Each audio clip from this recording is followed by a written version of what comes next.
We are at it yet again with another claymation related topic video.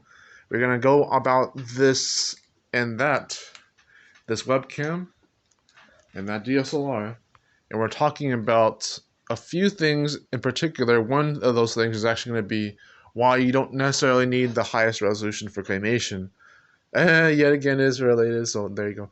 And then we're going to talk, and not so much after that, for not too much longer, about why the filming aspect of claymation is not meant to be a dualistic thing compared to so much in sculpting. Actually, we could even talk about both at a point, and even editing if we have time.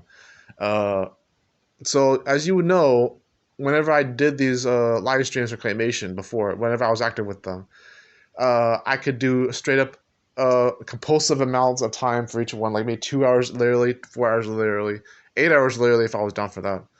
Uh, of just straight up sculpting, filming, editing, and that was it.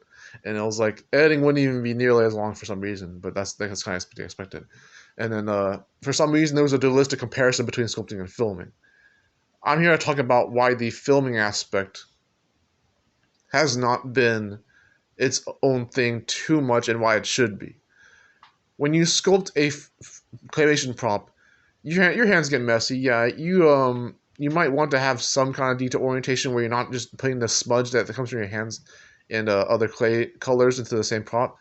You might not want to be like me and have that happen all the time and not worry about that later. But with filming, yeah, you have plenty of leeway with just sculpting alone how to be creative. But how do you be creative with filming? There's plenty of ways. Even just the process of learning how to be a better animator helps with that. But the thing is that the tools that you have that come into play for claymation aren't difficult to use, not even in a literal sense where you're having to touch technology with the cliche technology with your dirty claymation hands. It's like, yeah, maybe, but that's a little bit of a strongman. But it's the thing is that with these tools, you can actually use the same skills you learn from other forms of media, like photography and vlogging and even interviews with other people and collaborations. The other content you made for other niches or on YouTube or other kinds of mediums for video other than YouTube help with claymation. What I'm saying is that even if you go as far as going to your video editor like Wondershare Filmora or Spice, not sponsoring either one, and you edit the film that you made, the pictures and images put together into fast speed, you're doing yourself a favor with that personality and flavor and style.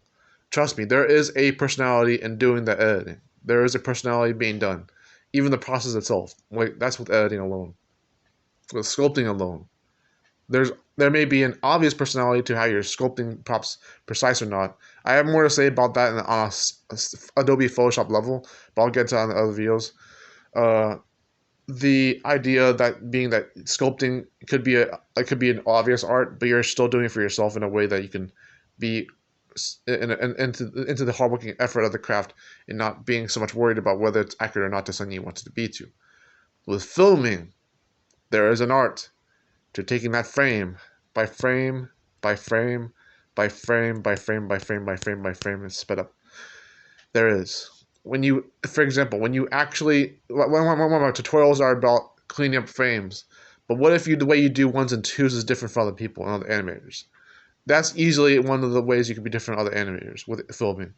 Is that when you use ones or twos or even threes or fours, you're doing it in a way that you think is proper. You think it's proper to remove dirty frames that don't match into the lighting system or whatever. But if you do that in the first place, you're still making a decision about how you be an animator. What I'm trying to say is that don't discourage yourself about the resolution of your webcam or your DSLR. Don't discourage yourself about whether it means that you'll only do a 2-hour stream like me and then a 2-hour stream like me and a 1-hour stream like me, of having to match in sculpting with filming as if it's the same thing. It doesn't have to be the same thing. Sculpting is creative and specific in its own way, but the same thing can be said about filming without being too relatable, as per unique and relatable. The uniqueness of filming is not to confirm that you have sculptures that are ready for the film. It's not to prepare for the post-production of the editing, and it's not to just be there just so that you can literally have a stop motion done. It's there to resemble only one part of your creative journey. And I hope that the people who understand that know that filming claymation doesn't just mean making it literal claymation. It means you are involved in a part of your own personal style, whether you like to believe that or not, from the scope of taking pictures with cameras onto clay models.